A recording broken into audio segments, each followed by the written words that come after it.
I'm about to welcome my friend Chef Matt Astorga joining us this afternoon on IG Live. He'll be joining us momentarily, and we'll be talking all about cooking and Master Chef and a lot more. So let's wait for Matt to join us here, and then we will be talking about cooking and recipe development. He does a lot of that, and he was on Master Chef on season 3, so we'll talk about Master Chef and how one actually gets on MasterChef. A lot of people have messaged me about that over the years, and I actually have no idea. So we will hear from Matt as to how one gets on MasterChef.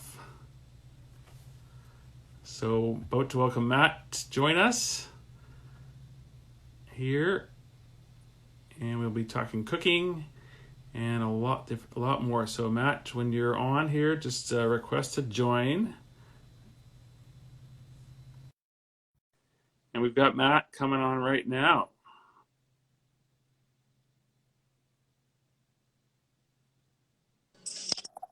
Hey, Matt, hey Richard, how are you? Good, doing well, thank you. How about you? I'm doing great. Okay, great. So for everyone who doesn't know, I met Matt in Vancouver a couple of years ago, I think it was.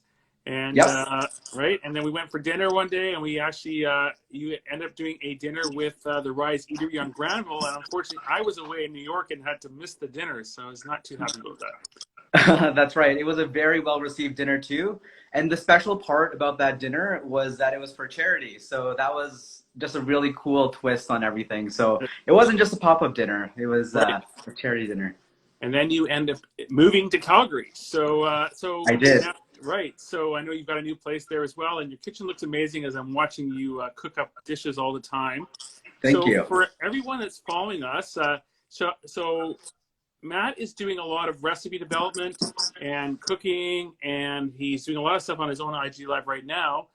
And you are Master Chef, so maybe you can tell us a little bit about Master Chef. How does one actually get on Master Chef? What's the process like, and then how did you end up on that show?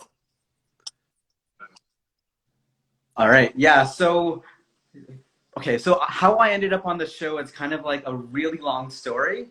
So first things first, I'm an absolute super fan of MasterChef. So I actually applied or was looking to apply way before the first season even aired. So I was always Googling MasterChef Canada, MasterChef Canada. It's always been a dream of mine to be on. So I applied for season 1. I didn't make it on. I applied for season 2, didn't make it on. And third time's the charm because I almost didn't apply, but at the very last minute I applied. I applied for season 3, and lo and behold, I was on MasterChef. So what was that process like? I mean, once you got selected, did you have to do anything for them? Yes. So eventually after Googling MasterChef Canada for months or years, however long it was up until the first season, all it was an online application. So you just fill out an online application, and then after the online application, if they like your online application, they will contact you. So one day, oh hey Julia. So speaking of MasterChef, we have another MasterChef who tuned in, Julia Mark, who did a live with me this week too. So yeah, we just applied online. You get a phone call, and then they asked. The phone call is kind of like the first step, of, kind of like the job process. And then after the phone call, you either get invited. So at the time, they only had 30 to 50 people from all over BC to show up in Vancouver and to pretty much fill in whatever spots that they have available for MasterChef. So that year, yeah, I was lucky enough the third time to make it on, to be invited. So I was invited every single year. So I was from season 1, season 2, and season 3. Every year I made the top pool of people in BC, and then finally in the third year, I was just at the cream of the top, cream of the crop. So what was your winning dish? To finally make it onto the show. Yeah. All right, so season 1 and season 2, I planned it out. I made the most intricate dish that I could think of. So I gave myself a challenge for my third time applying. I actually just went into Whole Foods, picked whatever was available and fresh. So I ended up making just seared halibut cheeks with a corn salsa, an avocado crema, and I believe it was like crispy shallots or something on top as well. So something very simple but very me and quite BC. And we ended up, yeah, that ended up getting me onto the show finally. So when you're on the show, and I guess it's quite a process of elimination all the way through. But what was your top show, like, or your top dish actually? What was your number one dish? Oh, that's a tough question. So a dish that's always been special to me, and this is probably the best critique that I ever got onto the show. I didn't end up winning this challenge, but so for the first time ever, like I'm Filipino and I haven't cooked Filipino food on the show at all. Mind you, I love cooking Filipino food. It's one of my favorite cuisines, obviously growing up with it as well. So this is my first time cooking Filipino food. It's extra special because my family is watching. We had all of our families there. So I made Filipino food for the first time, and Claudio Aprile, one of the judges, said that I may have single-handedly redefined Filipino cuisine. And with a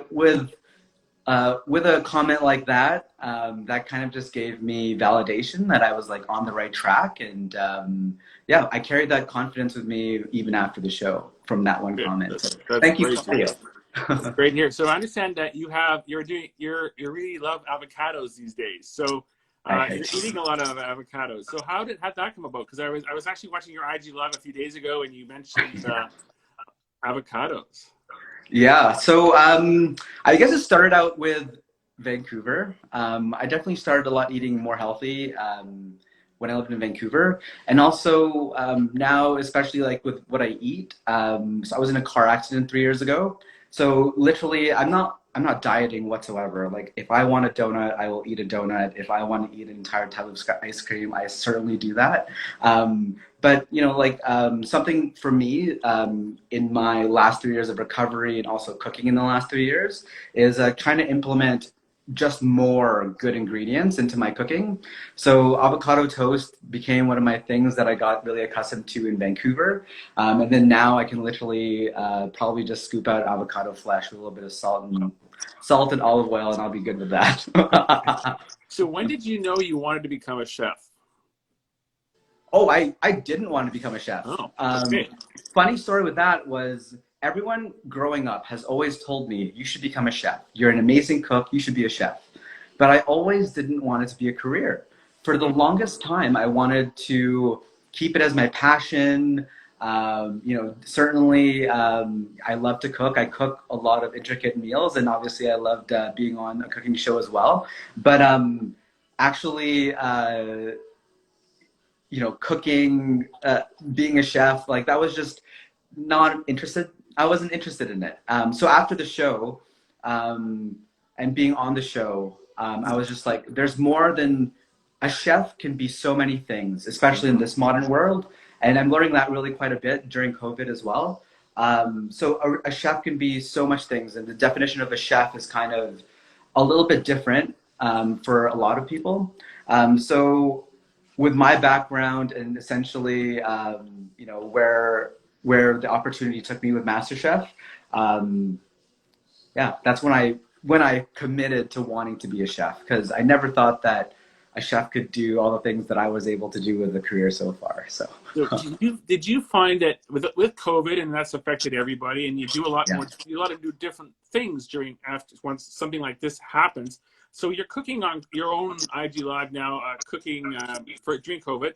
Do you find that to be more challenging, or being on MasterChef competing to be more challenging? They're both challenging for sure. But it's funny because that you say that, because I'm using the same advice that I got for both COVID and for MasterChef. And the best advice that I got for MasterChef was to have fun. So I make sure to have fun every single day with COVID, with recipe writing, and not take it. I'm a serious person. I am a very serious guy. I certainly have dreams, goals, aspirations, and plans. But I've learned along the way just to have fun with it. And that's essentially what I'm doing with COVID and my COVID cooking, right. Is just to have like a lot more fun in the kitchen, exploring different recipes, and being a lot more flexible. Not even flexible, I don't like that word. being a lot more fluid and just like go with the flow, making it work no matter what, and not really essentially giving myself so much attachment on a certain outcome. That's the same role and advice that has been helping me through COVID and on MasterChef, actually. So for anyone who's joining us right now, we're talking to Chef Matt Astorga. He's now currently living in Calgary, and he does a lot of recipe creation, which we'll be talking about in a minute. If anybody has any questions, feel free to write those down for us, and Matt and I will address those or any comments you have there. And so with recipe development, how do you go about doing that? I mean, is that a complex process for you, or is it just like an easy idea? It is absolutely more complex now, and it actually really changed within the last 4 weeks because of COVID. So before, like you could have planned recipes, but recipes that people are consuming now online are completely different from recipes they would be consuming a month ago. Just mainly because, number one, everyone is cooking at home, and number two, not necessarily everyone will understand or even think up of a recipe. Like as soon as they see an ingredient in a recipe that they don't have at home, it's that much harder to go out and get it. Of course. Because it's not necessarily available online. It'll either take 4 months to come in online. So I've been like through my blog and through my sorry, one sec here. So through my blog and also through my my recipe testing, I've just made sure to show every part of it. So from where it's like the recipe is like hodgepodge writing, not even necessarily the final recipe, that's like part of my process. So I've been able to share that, hey, a recipe isn't finite, it'll always be fluid, and everything that you read, it'll be different for you. Because like even moving to Calgary, like my recipes have required a lot more fat, a lot more liquid, just because this climate is so dry here. I go through about a tub of lip balm a month. So.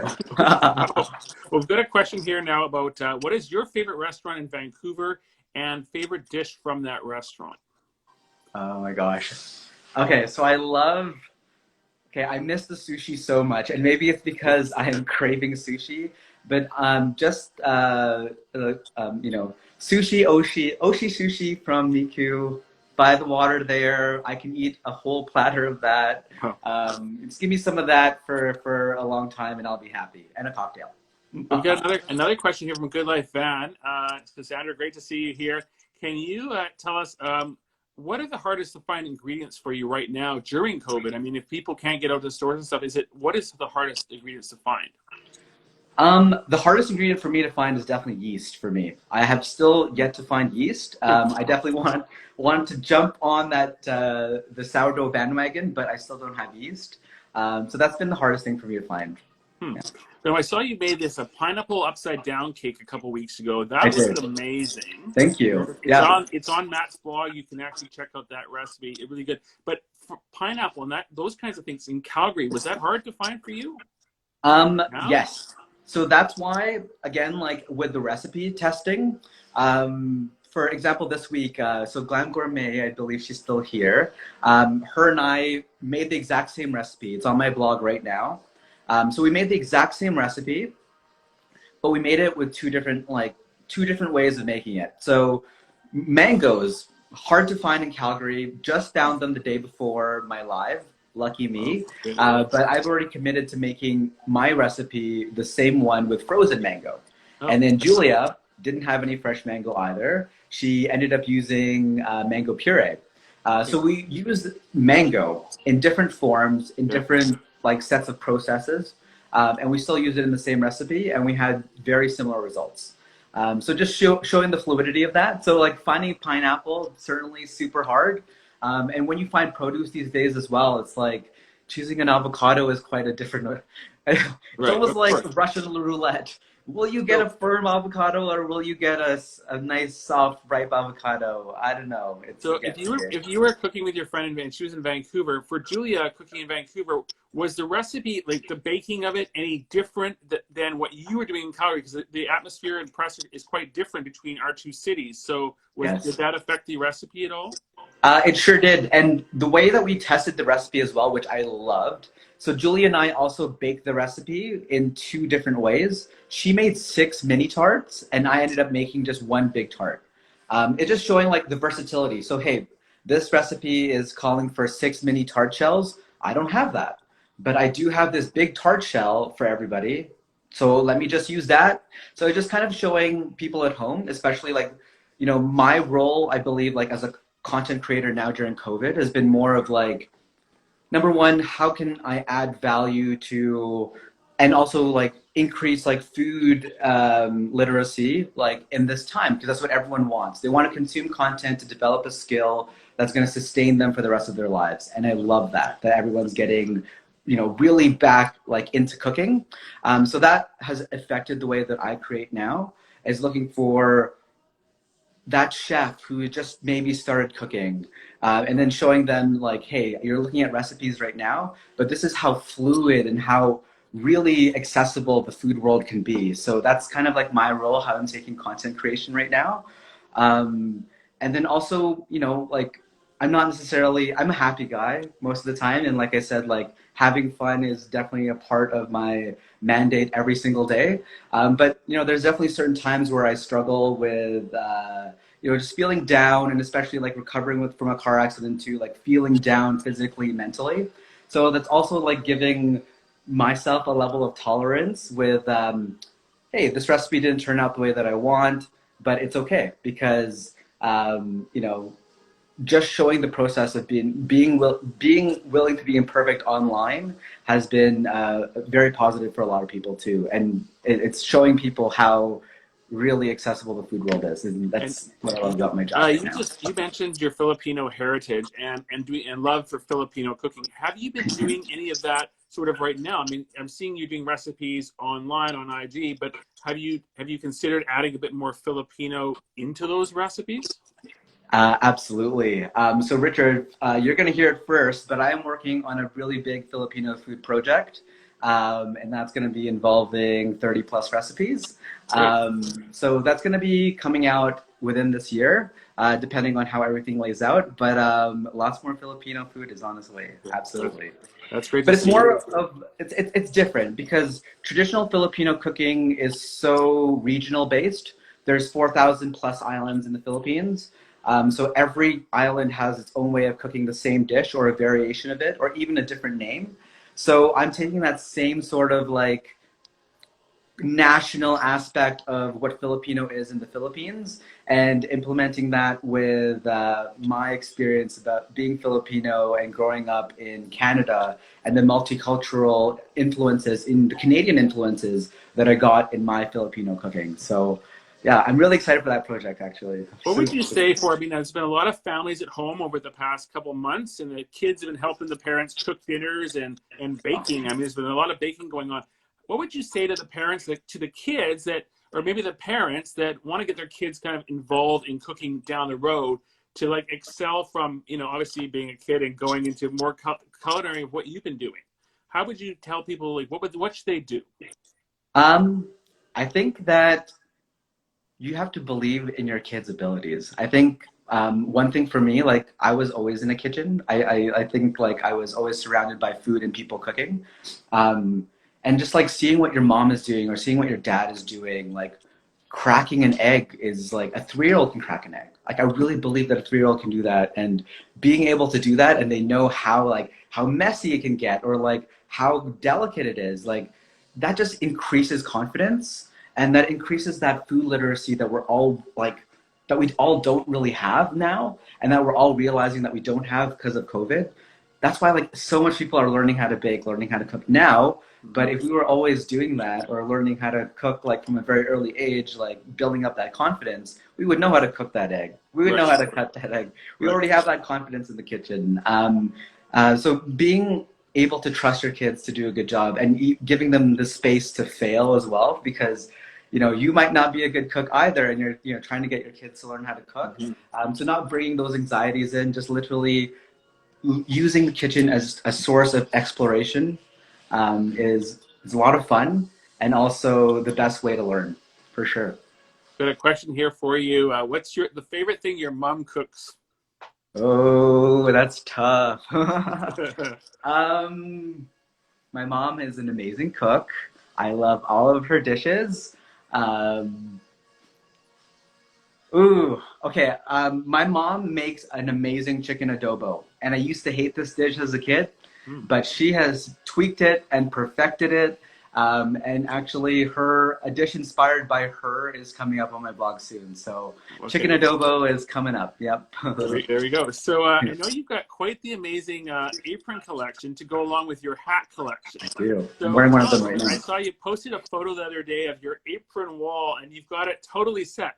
You've got every I color do. apron to go match with all the hats. So tell me, like, when did you start collecting aprons? So I actually, it wasn't really necessarily like over the years I collected aprons. I think one summer I had a job where I needed a little bit more nicer aprons because it was more for higher end clients. I was doing more private chef work. So I needed to get a bunch of aprons. So, being a savvy Instagrammer such as myself, I looked through Instagram. Chef and Co was an amazing company. I love their Instagram page.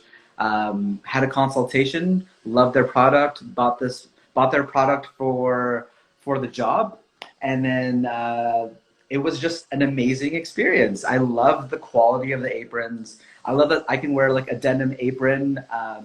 So like for example, like little touches like this. I'm not sure if this one's from Japan, but she would get it from Japan. Hand distressed leather. I mean denim, things like that. I'm a sucker for Well, detail and she does a lot of aprons for a lot of people who are watching today. A oh lot of my chefs god, in Vancouver have a lot of yes, aprons by Chef and Co. So I mean, you see that a lot, and then obviously colors and everything is very important. So yeah. and then about your hat, I mean, you're the Matt in the hat, right? So like people know that. So when did the whole hat love start in your life? Sorry, one sec. There's something about to fall right here. We don't want that to fall. All right, we're good. So when did Um, your love for hats start? Were you a young kid at that point, or were you older in life when you started your hats to oh, make an appearance? this actually loops back to MasterChef, Richard. So Okay. this is good. Like now we're going full circle. So Matt in the Hat was actually born online. I never called myself Matt in the Hat at all. I wouldn't even consider myself like a hat person ever since I loved hats, but I wouldn't have worn a hat every single day like I do now. So on the show, season one, now we all know that Matt and Hat applied for season one, two, and three. Right. So season one, Matthew sends in an audition video of Matthew riding a horse, Okay. wearing a cowboy hat. Yeah. And then so my headshot was literally me with a cowboy hat and a horse. Um, you know, um, that was just hilarious. I didn't want to be depicted in a certain way at the time. I didn't want to necessarily be, the gay Asian cowboy on national television. Right. Mind you, right now I can rock it, I'd be fine, but back then I didn't. So when I went to my audition, I didn't wear the hat, and that was the first thing they asked me about was, "Hey Matt, where's your hat?" There you go. So Well, season one, they were upset that I didn't bring a hat. Season two, I was just like, okay, I'm not gonna wear a hat for my audition tape, and I'm not gonna wear a hat in my audition. So I didn't wear a hat, but when I went to the audition, they asked for my hat again. So they really, really wanted me to wear a hat. So I found a good alternative, happy medium, wore it on set, and the stars aligned for me that day. My food was on point, my hat was on point, wore a hat finally. And then it wasn't until probably like the third week on the show, someone on Twitter just started calling me Matt in the Hat, there you and go. that kind of stuck.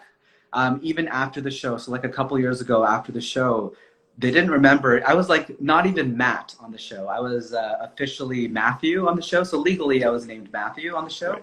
But I became Matt in the Hat because even 2 years after the show was done airing, 3 years after the show was done airing, people remembered, hey, it's the Matt in the Hat. So that kind of stuck, and my background's in branding, so I know when things stick like that, you got to take it and run with it.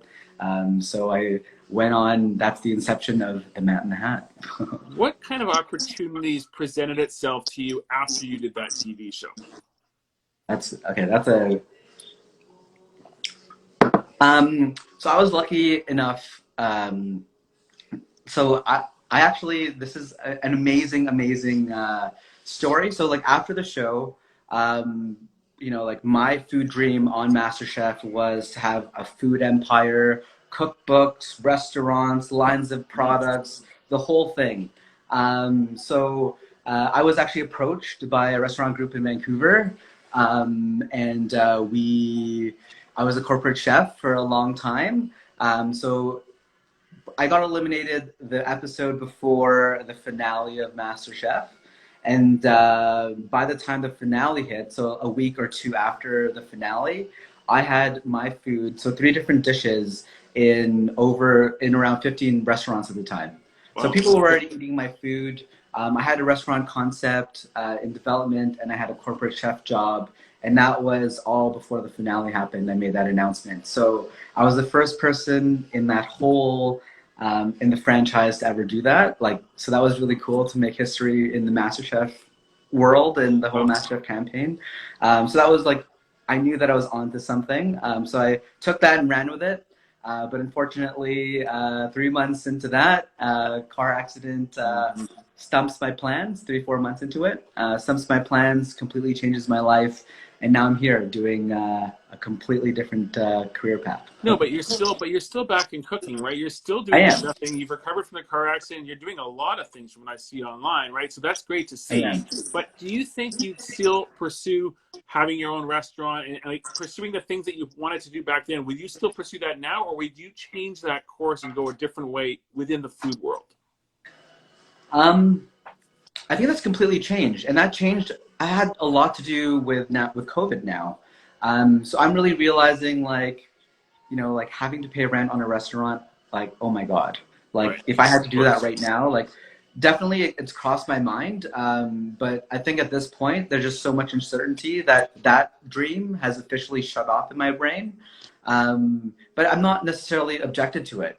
If I can handle it and if it's within the realm of my abilities at this time, like I can certainly do that. And I've certainly had, certainly had a few opportunities to look at too for that kind of stuff. But I think at this point, where with what I see with my career is like to really develop my, just helping more people. The more people I can help with cooking during this time has been my mandate, and the more people, I can, not entertain, but just like help feel good, help feel like a positive energy. Like that's all part of my brand and everything that I want to explore moving forward. For everybody who's just joined us right now, if you have any questions for Matt, feel free to send those to us right now. And we're talking about food and cooking and Master Chef and all those Talking kinds of about it things. all. Yeah. Yeah. So, is there anything that you're planning on doing in the next few months? Let's say, like COVID, the restrictions are starting to be lifted, especially in Vancouver, the restaurants today. Going forward, you'll see that probably across Canada. But is there anything you're looking forward to do? Like, so, of your next project once these things subside a little bit?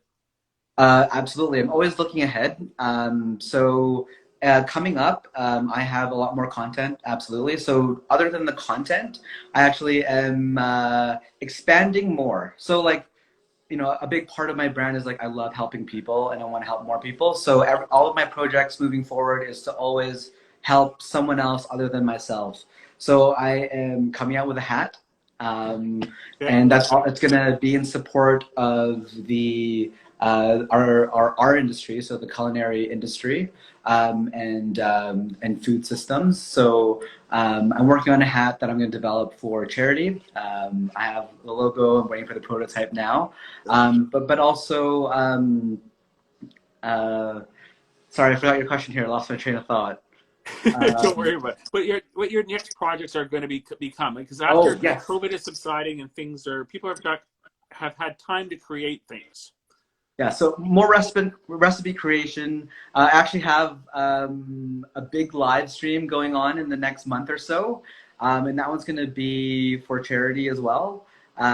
So tune into that because that's going to be a multi-hour big thing, and that's just to help more people during this time. And outside of Filipino cooking and everything else you're doing, is there another type of like ethnic type of cooking that you like to do on a regular Yes. basis? Absolutely. So when I started developing my love for fine dining and cooking for more than just the average basics. I started with Julia Child's Art of French Cooking. Made duck l'orange. So definitely love French cooking, Italian cooking. Um, yeah, those have definitely been a big influence in my cooking too, and then also the Filipino cooking, Filipino food cooking. So those three are probably my top three influences. But my understanding of flavors is pretty global because I love to explore and experiment. So I'm always experimenting. I guess that's what makes me a little bit more of like a fusion type of cook, is because I literally experiment with flavors and implementing certain, like a sauce from a French dish and then implementing it in an Asian preparation. So doing things like that, I love. Last Yes. question for you. If you were going to create a dish like right now, you want to make something iconic Canadian, what would you make? Ooh, iconic Canadian. Iconic Canadian and Matt in the Hat. There you go. I would make green eggs and ham. Whoa. Um, Okay. so we're helping. With an avocado on there, of course, right? Yeah. How did you know? That's my secret, Richard. You already guessed it. Yeah. Anyway, thank you so much for joining me this afternoon, Matt. It was a pleasure. I love talking food with you. And for everybody joining us, thank you for watching along. You can check out the underscore Matt in the Hat on Instagram. He's doing a lot of different IG cooking sessions coming up, so definitely want to watch to see what he's got coming out. Yeah, thank you so much, Richard. You're welcome. Thank It was you. a pleasure. Cheers. Cheers.